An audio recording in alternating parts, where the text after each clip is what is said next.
விளக்கம் தான் மதஹப். இன்றைக்கு குர்ஆனை அதை பின்பற்றுவோம், எங்கள் மதஹப்லாம் வேணாம் அப்படி ஒரு கூட்டம் கிளம்பி இருக்குதுங்க.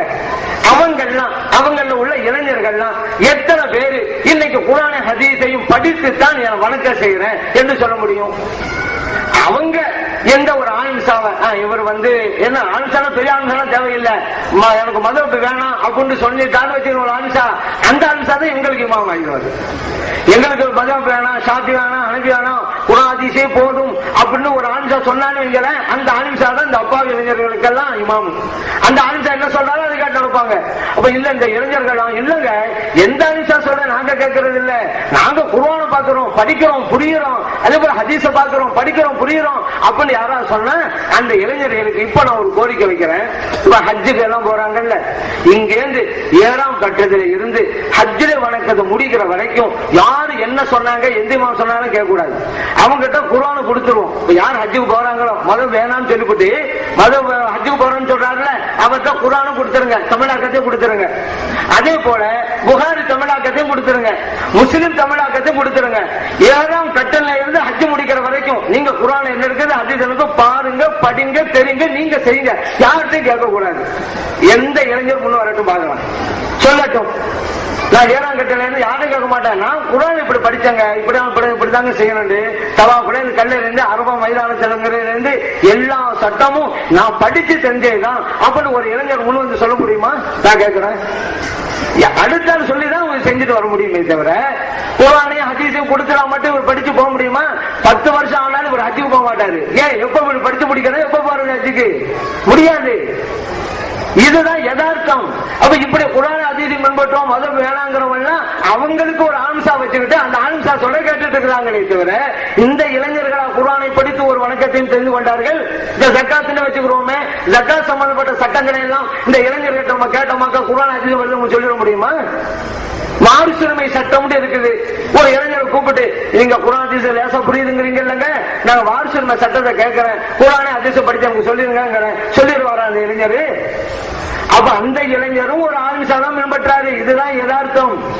இன்னொன்னு மதஹப் கொண்டா குர்ஆனை விட்டுவிட்டு ஹதீஸை விட்டுவிட்டு மூணாவதா ஒன்ன தூக்குறது இல்ல. நான் ஏற்கனவே சொன்னேன்ல, குர்ஆனுக்கும் ஹதீஸுக்கும் கொடுக்கப்படுகிற விளக்கம் தான். குர்ஆனுக்கும் ஹதீஸுக்கும் ஷாஃபிமா ஒரு விளக்கம் கொடுப்பாங்க. அந்த விளக்கத்தை நான் ஏற்று நடக்கிறேன்னு வைங்க, நான் ஷாஃபி மதஹப்னு சொல்லுவேன். அப்பதான் என்ன அர்த்தம்? குர்ஆனுக்கும் ஹதீஸுக்கும் ஷாஃபிமா கொடுத்த விளக்கத்தை எடுத்துக்கிட்டேன்னு அர்த்தம். அவ்வளவுதான்.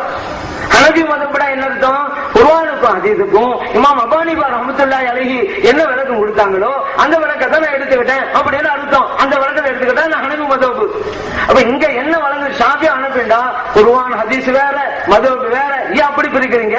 குர்ஆனுக்கும் ஹதீஸுக்கும் ஷாஃபி இமாம் கொடுத்த விளக்கத்தை எடுத்துக்கொண்டோம், குர்ஆனுக்கும் ஹதீஸுக்கும் ஹனஃபி இமாம் கொடுத்த விளக்கத்தை எடுத்துக்கொண்டோம் அர்த்தம். அவ்வளவுதான். அப்ப மதஹப்ல இருக்கிறோம் என்றாலே குர்ஆனை பின்பற்றுகிறோம், ஹதீஸை பின்பற்றுகிறோம். இதுதான் யதார்த்தம். ஆனா சொல்ல நினைக்கிறாங்க என்னது ஷாஃபி சஹாபா பெருமக்கள் ஷாஃபி மதஹப் பின்பற்றாங்கங்கறாங்க. சஹாபா பெருமக்களிலேயும் கூட குர்ஆனை ஹதீஸையும் எல்லாருமே ஆய்வு செய்து பின்பற்றல. சஹாபா பெருமக்கள் எல்லாரும் குர்ஆன் ஹதீஸை ஆய்வு செய்யல. ஆனா அவங்களுக்கு ஒரு பிரச்சனை வந்தா அந்த சஹாபா பெருமக்களே ஆய்வு செய்கிற தேர்ச்சியான சஹாபா பெருமக்கள் இருந்தாங்க. அவங்ககிட்ட போய் தான் தங்கள் கோரிக்கை வைப்பாங்க. அப்துல்லா இப்னு மஸ்ஊத் ரலியல்லாஹு அன்ஹு, அப்துல்லா இப்னு உமர் ரலியல்லாஹு அன்ஹு, அப்துல்லா இப்னு அப்பாஸ் ரலியல்லாஹு அன்ஹு, ஆயிஷா சித்திகா ரலியல்லாஹு அன்ஹா, அவங்க முஆத் இப்னு ஜபல் ரலியல்லாஹு அன்ஹு, இப்படி எல்லாம் இருந்தாங்க. உதாரணம் பாருங்களேன், சஹாபா பெருமக்கள் மதஹப் இருந்துச்சான்னு கேட்டா இருந்துச்சுதான். ஷாஃபி மதஹப் இருக்காது. ஏன்? ஷாஃபி இமாம் கொடுத்த விளக்கத்தை ஏற்றுக்கணும் ஷாஃபி, அப்பதான் ஷாஃபி இமாமே இல்லையே. அப்ப ஷாஃபியோட விளக்கம் எப்படி இருக்கு? ஹனஃபிமா கொடுத்த விளக்கத்தை எடுத்துக்கொண்டாதான் ஹனஃபி. அப்ப ஹனஃபிமா இருக்கா செஞ்சாங்க? இல்ல. அதெல்லாம் ஷாஃபியானி மதஹப் இல்ல, வேற மதஹப் இருந்துச்சு. எப்படி? யமன் நாட்டுல முஆத் மதஹப் இருந்துச்சு. முஆத் மதஹப் ஏன் நபி நாம் ஸல்லல்லாஹு அலைஹி வஸல்லம் முஆத் ரலியல்லாஹு அன்ஹு அவங்களுக்கு யமன் நாட்டு அனுப்பும்போது கேட்கறாங்க, எப்படிங்க நீங்க மக்களுக்கெல்லாம் தீர்ப்பு வழங்குவீங்கன்னு. அவங்க சொன்னாங்க குர்ஆனை கொண்டு. சரி, குர்ஆன்ல மேட்ரு உங்களுக்கு கிடைக்கணும் என்ன செய்வீங்க? ஹதீஸை கொண்டு. சரி, ஹதீஸை உங்களுக்கு மேட்ரு கிடைக்கணும் என்ன செய்வீங்க? என்னுடைய ஆய்வை கொண்டு நான் தீர்ப்பு வழங்குவேன். நபி நாம் ஸல்லல்லாஹு சந்தோஷப்பட்டு நெஞ்சில தட்டி கொடுத்தாங்க. திருமதியில பதிவு செய்யப்பட்ட ஹதீஸ். யமன் நாட்டில் வாழ்ந்தாங்க முஸ்லிம்கள். நபி நாம் ஸல்லல்லாஹு காலத்திலேயே அவங்களுக்கு மார்க்கத்தில் ஒரு பிரச்சனை வந்துட்டா ஒரு பிரச்சனை தீர்த்து வைப்பதற்காக மதீனாக்கு வர வேண்டியது, கேட்க வேண்டியது, போக வேண்டியது, மதீனாக்கு வர வேண்டியது, கேட்க அப்படியே இருந்தாங்க. ஒவ்வொரு சஹாபிக்கும் பிரச்சனை வரும்பொழுதெல்லாம் யமன் நாட்டில் மதீனாக்கு வந்தாங்க. நபி நாம் ஸல்லல்லாஹு அலைஹி வஸல்லம் காலத்திலேயே போறாங்க. முஆத் ரலியல்லாஹு அவங்க கிட்ட விளக்கம் கேட்கறாங்க. என்ன சொன்னாங்களோ கேட்கறாங்க. அப்ப யமன் நாட்டு அந்த முஸ்லிம்கள் எல்லாம் முஆத் மதுஹபிலே இருந்தார்கள். இதான் உண்மை. அதே போல பாருங்க, சில சஹாபா பெருமக்களுக்கு ஏதாவது பிரச்சனை வந்தா இப்னு மஸ்ஊத் ரலியல்லாஹு அவங்ககிட்ட போய் விளக்கம் கேட்பாங்க. அப்ப அவங்க விளக்கம் சொல்லுவாங்க. அந்த சஹாபிகள் மஸ்ஊத் மதுஹபிலே இருந்தார்கள். ஆயிஷா சித்திகா ரலியல்லாஹு அன்ஹா அவங்ககிட்ட போய் விளக்கம் கேட்பாங்க. ஆயிஷா சித்திகா ரலியல்லாஹு அன்ஹா அவங்க விளக்கம் சொல்லுவாங்க. அந்த சஹாபா பெருமக்கள் ஆயிஷா மதுஹபிலே இருந்தார்கள். ஆக மதுஹப் என்பது இருக்குது. ஒருவருடைய விளக்கத்தை ஏற்று நடப்பதுதான் மதுஹப். அந்த காலத்திலே அந்த மதுஹப் இருந்துச்சுங்க. அந்த சஹாபா பெருமக்கள் விளக்கம் ஏற்று நடந்தாங்க. இப்போ நம்ம ஷாஃபி மதுஹப்ல இருக்கிறோம், ஹனபி இருக்கும் சொன்னா சில பேர் கேட்கலாம், ஏன் நீங்களும் முஆத் மதுஹப்ல இருந்த வேண்டியதானே, நீங்களும் மசூத் மதுஹப்ல இருந்த வேண்டியதானே, ஏன் நீங்க ஷாஃபி மதுஹப் ஒரு கேள்வி கேட்கலாம். அந்த சஹாபா பெருமக்கள் விளக்கம் கொடுத்தாங்க. விளக்கம் வாய்மொழியாக கொடுத்தாங்க. யாரா வருவாங்க, கேட்பாங்க, பதில் சொல்லுவாங்க, அதோட முடிஞ்சு போகுது. ஆனா ஹனபிமா விளக்கம் கொடுத்தாங்கல்ல, வாய்மொழியாக மட்டுமல்ல, எழுத்து வடிவத்தில் வந்துவிட்டு. அதே போல ஹனபிமா விளக்கம் கொடுத்தாங்கல்ல, வாய்மொழியாக மட்டும் இல்ல, எழுத்து வடிவத்தில் வந்துவிட்டது. இன்னைக்கு ஷாஃபிமா கொடுத்த விளக்கமும் ஹனபிமா கொடுத்த விளக்கமும் எழுத்து வடிவம் நமக்கு கிடைத்து விட்டது காலங்காலமா. அதனாலதான் அதை எடுத்திருக்கிறோம்.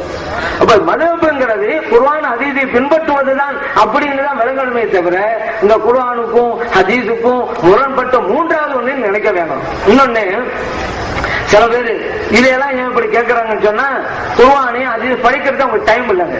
அதனாலதான் வேற எதுக்கெல்லாமோ டைம் இருக்கும். நோட்டீஸ் போடுறதுக்கு, அது பண்றதுக்கு, இது பண்றதுக்கு, எல்லாத்துக்கும் டைம் இருக்கும். இந்த குர்ஆன் ஹதீஸ் படிக்க டைமே இருக்காது. எந்த அளவுக்கு ஆகி போச்சுன்னு சொன்னா, சில பேர் எது முக்கியம் எது முக்கியம் இல்லைன்னு கூட சில வழங்குறது இல்லை. ஒரு ஆள் சொன்னா, எனக்கு அவசரமா போகணும், முக்கிய தலைக்கு மேல வேலை இருக்கா அப்படின்னு. இல்ல அவசரமா போகணும், தலைக்கு மேல வேலையா, அப்படியே தலைக்கு மேல வேலை. அவன் சொன்னா முடி வெட்டணும் அப்படிங்கிறான். இந்த முடி வெட்டுறதான் தலைக்கு மேல வேலை அப்படிங்கிறான். இப்படி சாதாரண விஷயங்களை எல்லாம் பெரும் பெரும் வேலை நினைச்சுக்கிட்டு தேவையில்லாத நோட்டீஸ் அது இது அடுத்தவங்களை தாக்கி இப்படியே போட்டுக்கிட்டு கடைசியில் என்ன போச்சு, குர்ஆனையும் ஹதீஸையும் விளங்குவதற்கு குறைபாடு அவர்களுக்கு ஏற்பட்டு விட்டது. அப்படிங்கிறத நாம் விலகிக் கொள்ள வேண்டும். நபி நாம் ஸல்லல்லாஹு அலைஹி வஸல்லம் அவர்கள் சொன்னதை இமாம்கள் நமக்கு விளக்கி தருகிறார்கள். அதெல்லாம் நாம் இருக்கிறோம். சில பேர் கேட்பாங்க, என்னங்க இஸ்லாம் ஒண்ணு, மார்க்கம் ஒண்ணு, அல்லாஹ் ஒருவன், ஸல்லல்லாஹு அலைஹி வஸல்லம் ஒருவர், குர்ஆன் ஒண்ணு, நீங்க எங்க ஷாஃபி ஹனபி அங்கே கூடும் இங்கே கூடாது என்று பிரிவினைகளை எல்லாம் ஏற்படுத்துகிறீர்கள் அப்படி சில பேர் கேட்பாங்க. இப்படி கேட்ட உடனேதான் சில இளைஞர்களுடைய மைண்டிலும் இந்த கேள்வி சரியாகப்பட்டது. அல்லாஹ் ஒருவன் தானே, ஏன் ஷாஃபி ஹனபி வேதம் ஒண்ணு தானே, ஏன் ஷாஃபி ஹனபி பிரிவினை என்று அவருடைய மைண்டில சரியாகப்பட்டது. என கேட்ட கேள்வி அப்படி சரின்னு பட்டது. அப்படினாலதான் இந்த சில இளைஞர்கள்லாம் அவங்க சொன்ன போனாங்க. அவங்க போனவங்க எல்லாம் ஒரே நிலையில் இருந்திருந்தா இவங்க கேட்டதுக்கும் இந்த இளைஞர்கள்லாம் அவங்க நம்பி போனதுக்கு அர்த்தம் இருக்குது. ஆனா இன்னைக்கு நிலைமை என்ன, இந்த இளைஞர்கள் போனாங்கல்ல, ஒரே கூடாரத்தில் இருக்காங்களா, அந்த கூடாரத்திலிருந்து பக்கத்தில் இன்னொரு கூடாரம், அந்த கூடாரத்திலிருந்து இன்னொரு கூடாரம், அந்த கூடாரத்தில் இன்னொரு கூடாரம், பல கூடாரங்கள் வந்து போச்சாங்க. ஆளுக்கு ஒரு பேரை வச்சுக்கிட்டு ஆளுக்கு ஒரு மதப்படியில போயிருக்கிறாங்க. ஷாஃபி மதப்பு வேணாம், ஹனபி மதப்பு வேணாம்னு சொல்லிட்டு அந்த ஜமாத் மதப்பு, இந்த ஜமாத் மதப்பு அப்படின்னு பல மதப்புகளை உருவாக்கிட்டாங்க. அதுதான் இன்னைக்கு நிலைமை. நிதர்சன உண்மை. எந்த அளவுக்கு இவங்க சொன்னாங்க ஷாஃபி ஹனபி எல்லாம் பிரிவினை ஏற்படுத்தினாங்க. ஷாஃபி ஹனபியில பிரிவினை இருக்குதா? அப்ப பெருநாள் வச்சுக்கிறேங்களேன். பெருநாள் சொன்னா ஷாஃபி ஹனபி மதபை சார்ந்த ஒரு ஊர்ல இருக்கிறாங்க, ஒரே நாள்ல தான் பெருநாள் கொண்டாடுவாங்க. இன்றைக்கு ஷாஃபிக்கு பெருநாள், நாளைக்கு ஹனபிக்கு பெருநாள். இந்த கூத்தை எங்க பார்த்திருக்கீங்களா? இருக்காது. நம்மள ஒற்றுமை இருக்கிறோம். ஆனா இந்த கூத்து மதபு வேண்டாம் என்று சொன்னாங்கல்ல, அந்த கூடாரங்களில் நடைபெற்றுக் கொண்டிருக்கிறது. ஏன்னா அவங்க அப்படிதான் சொல்லிட்டு இருக்கிறாங்க. இப்ப வாங்க மதப்பு வேணாம், பிரிவினையா இருக்குது, குர்ஆன் பின்பற்றுவோம், எல்லாம் ஒன்னா ஒற்றுமையா இருக்கலாம் நாங்கல்ல, கேட்க நல்லா இருந்துச்சுல, சில இளைஞர் நம்பி போனாங்கல்ல. இன்னைக்கு நிலைமை என்ன? அதுல ஒரு கூடாரம் சொல்லுது, அங்க சவுதியில பெற பார்த்துட்டா எல்லா இடத்தும் பெற பார்த்த மாதிரிதான் அப்படிங்குது. இன்னொரு கூடாரம் சொல்லுது, இல்ல இல்ல அந்தந்த பகுதியில பார்த்தாதான். இன்னொரு கூடாரம் சொல்லுது, ஏக பார்க்கணும், அதான் சயின்ஸ் விஞ்ஞானம் வளர்ந்துருச்சாங்க, கணக்கிட்ட புரிஞ்சு கொள்ளாங்க. இப்படி ஆளுக்கு ஒரு சட்டம். உங்கெல்லாம் யாரு மதுகுண்டு பிரிவினை ஏற்படுத்துன்னு சொல்லி அப்பாவி இளைஞர்கள் கூடாரங்களுக்கு அழைச்சு வச்சுக்கிட்டு ஆளுக்கு ஒரு சட்டம் சொல்லிட்டு இருக்கிறாங்க. இப்ப தமிழ்நாடு என்ன இல்லாம ஒரு கூடாரம் சொல்லுதுல சவுதியில பெற பார்த்தா போதும் அப்படின்னு சொல்லி அந்த கூடாரத்துல மனைவி இருக்கிறாங்க. இன்னொரு கூடாரம் சொல்லு, கூடாரம் கூடாரம் சொன்னா மதபுட அர்த்தம். மதபுங்கிற வார்த்தை அவர்களுக்கு பொருந்தாதுங்கிறனாலதான் கூடாரம் வச்சுக்கிட்டாங்க. மதபுங்கிறது புனிதமான வார்த்தை, அந்த வார்த்தையை போய் அதுக்கு சொல்லணும், கூடாரம் அவ்வளவு வச்சாச்சு. ஏன்னா அப்படிதான் இருக்குது. அப்ப இன்னொரு கூடாரம், அதுல கணவர் இருக்கிறாரு, அவர் என்ன சொல்றாரு, இந்த அல்லது அந்தந்த பகுதியில பார்த்தாதாங்க பெருநாள் அப்படிங்கிறாரு. இப்ப என்ன போச்சு, பெருநாள்ல ஒரு நாள் முன்னாலேயே மனைவி பெருநாள் கொண்டாடுது, வட்டலப்பம் கடப்பாசி எல்லாம் சாப்பிடுறாங்க. பாவம் கணவரும் நோன்பு இருக்கிறாரு. என்னங்க அப்படிங்கிறது. அப்ப அவருக்கு கேட்கிறாங்க, என்னங்க கணவர் நோன்பா இருக்கிறாங்க, நீங்க இப்படி சாப்பிடுறீங்க? இந்தாங்க நான் இந்த கூடாரத்தை ஆளு, அதனால சவுதியில பெற பார்த்தாச்சு, நான் பெருநாள் கொண்டாடுறேன். கணவர் பாவம், என்னங்க நீங்க நோன்பு வச்சிருக்கீங்க, உங்க மனைவி வீட்டுல எல்லாம் சாப்பிட்டு இருக்கிறாங்க கடப்பாசி கறியெல்லாம் அப்படின்னு சொன்னாக்கா, இல்லங்க நான் இந்த கூடாரத்தில் இருக்கிறாங்க, இங்க அவங்க சவுதியில பார்த்தா என்னங்க, இங்க பார்க்கல இல்லங்க, இங்க பார்த்தா தான் சட்டங்கிறாங்க. ஒரே வீட்டுக்குள்ள, இப்ப கணவன் மனைவி ஒரு வீட்டுல தானே இருக்கிறாங்க, ஒரு வீட்டுக்குள்ளேயே 2 பெருநாட்கள் எப்படி வந்தது? கணவனுக்கு ஒரு நாள் பெருநாள், மனைவிக்கு ஒரு நாள் பெருநாளா? இதுதான் ஒற்றுமையா? என்னமோ பிரிவினை ஏற்படுத்துதான் ஷாஃபி ஹனபி எல்லாம் ஒற்றுமையா இருக்கிறானா? ஏன் ஆண் கூட சொல்றேன்னு சொன்னீங்க? ஜும்மாக்கு முதல்ல சொல்லுது உண்டா இல்லையா? ஒரு கூடாரம் சொல்லுது உண்டு, இன்னொரு கூடாரம் சொல்லுது இல்லை. ஏன் உங்க 2 பேர்த்த ஒரு கூடாரம் தானே இருக்குது, உங்க 2 பேர்த்த ஒரு புகாரி தானே இருக்குது, ஒரு முஸ்லீம் தானே இருக்குது. ஏன் நீங்க முந்தைய சொன்னது இல்லங்கிறீங்க, ஏன் நீங்க இல்லங்கிறீங்க, ஒரு கூட்டம் இருக்குதுங்கிறீங்க, ஏன் இப்படி சொல்றீங்க? என்ன காரணம்? அப்ப ஏன் அப்பாவி இளைஞர்களை ஏமாத்துறீங்க? நீங்க மதத்தை விட்டுட்டு வாங்க, நம்ம எல்லாம் ஒன்னா இருக்கலாம், ஏன் இந்த இளைஞர்களை ஏமாத்துறீங்க? இதுதான் எங்களுடைய கேள்வி. ஜகாத்து பிரச்சனையில ஒவ்வொரு வருஷம் கொடுக்கணும், ஒரு கூடாரம் சொல்லுது, இன்னொரு கூடாரம் இல்ல, ஆயுள்ல ஒரு தடவை கொடுத்தா போதும். உங்களை யாரு ஒரு குரானை தான் வச்சுட்டு இருக்கிறாங்க, ஒரு ஹதீஸா வச்சுக்கிட்டு இருக்காங்க, 2 சட்டம் சொல்லிவிட்டாங்க. ஏன் இப்ப பிரிவினை எங்க இருக்கிறது? மதத்தை போய் குறை சொன்னீங்க, ஷாஃபில கூடுமா, ஹனபில கூடாதாம், வேதம் ஒண்ணுதானே, ஏன் இப்படி வித்தியாசம் கேட்டீங்கல்ல? உங்க நிலைமை என்ன? பதில் சொல்லுங்க. இது என்னங்கிற குறைஞ்சு போச்சா, அப்பாவி இளைஞரை ஏமாத்துறதுதான் அந்த வேலை பண்ணாங்க அப்படிங்கறத நம்ம புரிஞ்சுட்டோம். இன்னொரு விஷயம், இந்த குர்ஆன விளங்குறதா இருந்தா சில பேர் சொல்றாங்க நாங்களே விளங்குறோம். என்ன விளங்குவாங்க? அல்லாஹ் குர்ஆன்ல சொல்றான், வைதா ஹலல்தும் ஃபஸ்தாது, நீங்கள் இஹ்ராமிலிருந்து விடுபட்டுட்டா நீங்க வேட்டைக்கு போங்க, வேட்டையாடுங்கங்கறான். இந்த ஒரு ஆள் இத படிச்சாரு, தர்ஜுமா வச்சு படிச்சாரு. இஹ்ராமில விடுபட்டுட்டா வேட்டைக்கு போகணும். இவர் ஹஜ்ஜுக்கு போனாரு, ஹஜ்ஜெல்லாம் முடிச்சுட்டு இஹ்ராம கலைஞ்சாருல, கத்தி எடு அருவாளை எடு அப்படிங்கிறாரு, துப்பாக்கி எடுங்கிறாரு. ஏங்கன்னு கேட்டா நான் வேட்டைக்கு போக போறேன். ஏங்க இப்படி சொல்றீங்க? அல்லாஹ் குர்ஆன்ல சொல்லிட்டான்ல, ஹஜ்ஜில இருந்து நீங்க இஹ்ராம் கலைஞ்சிட்டா வேட்டைக்கு போங்கங்கறான்ல, நான் வேட்டைக்கு போக போறேன் அப்படிங்கிறாரு. இப்ப குர்ஆனை பின்பற்றான்னு ஒரு ஆள் முடிவுக்கு வந்துட்டா அவர் நிலைமை இப்படிதான். இதான் பரவாயில்ல. ஒரு ஆள் பள்ளிக்கூட போறாரு, பள்ளியாசல் கூட பக்கல்ல தண்ணியோட போறாரு. ஏங்க இப்படி போறீங்க? நான் உதவி செய்ய போறேன். ஆனா உதவி வெளியிலங்க இருக்கு, ஏங்க உள்ளுக்கு தண்ணியோட போறீங்க? இல்ல அல்லாஹ் என்ன சொல்றான் குர்ஆன்ல, அதற்காக நான் நடக்கணும்ல. அல்லாஹ் சொல்றான், யா அய்யுஹல்லதீன ஆமனூ, இறை நம்பிக்கையாளர்களே, இதா குன்தும் இலா ஸலாத்தி, தொழுகையிலே நீங்க நின்றுட்டா ஃபக்ஸிலு உஜூஹக்கும், உங்க முகத்தை கழுவுங்க, வஐதியக்கும், உங்க கையை கழுவுங்கன்னு சொல்லிவிட்டான். அதனால நான் சஃபோவை நின்றுதான் நான் உதவி செய்ய போறேன் அப்படிங்கிறார். பள்ளியாசெல்லாம் தனியா போயிருப்பாங்க. இவர் என்ன, நான் குர்ஆனை படித்தே தெரிந்து கொள்வேன் சொன்னவர் தான். குர்ஆன் இப்படித்தான் இருக்கு, தொழுகைக்கு நின்றால் நீங்கள் உதவி செய்யுங்கள் தான் இருக்குது. இப்படி படிச்சா என்ன ஆகும்? அவர் தான் சொல்ற பள்ளியாசம் எல்லாம் தனியா போயிருப்போம். இப்ப இதுல இருந்து என்ன வழங்குது? அப்ப தொழுகைக்கு நின்றால் என்றால் தொழுகைக்கு நிற்க ஆயத்தமானால் இந்த விளக்கம் மாங்கிட்ட தான் கிடைக்கும். அதனால நம்ம சொல்றோம். இப்ப தனியாக குர்ஆன் படிச்சு புரிய சொன்னா இன்னொரு ஆள் சொன்னாரு, நான் இனிமே தொழுவல மாட்டாங்க. ஏங்க இப்படி சொல்றீங்க? எனக்கு உறுதி வந்து போச்சுங்க. அது உறுதி வந்ததுக்கு தொழுவது எதுக்கு சம்பந்தம்? அல்லாஹ் குர்ஆன் சொல்லிட்டாங்க, வஅபுது ரப்பக ஹத்தா யதியக்கல் யகீன், நீங்க அல்லாஹ்வை வணங்கணும், உங்களுக்கு உறுதி வர்ற வரைக்கும் உறுதி வந்து போச்சு, இனிமேல் சொல்ல மாட்டேன் அப்படிங்கிறாரு. அல்லாஹ் குர்ஆன் சொல்லதான் சொல்றான். அப்ப யக்கீன் தான் யக்கீனாங்க உறுதியா? அல்லாஹ் மௌத்த சொல்றான். யக்கீன் சொன்னா உறுதின்னு அர்த்தம். மௌத்துக்கு அல்லாஹ் சொல்றான். ஏன்? ஒரு ஆண்டு பிறந்துட்டா எது நடக்குதோ நடக்கலையோ இறப்பு அப்படிங்கிறது உறுதியாக நடக்கும். அதனாலதான் அல்லாஹ் சொல்றான் மௌத்து என்பதற்கு யக்கீன் உறுதிங்கிற வார்த்தையை போட்டு சொல்றான். மரணம் வர்ற வரைக்கும் நீங்க அல்லாஹ் வணங்குங்க. அங்க மரணங்கிற வார்த்தையை போடாம உறுதின்னு போட்டான். ஏன்? உறுதியாக வரும் அப்படிங்கறதுனால. இந்த விளக்கை இமாம்கிட்ட தான் பெறணும். இல்ல இவரே படிச்சு புரிய வைங்க.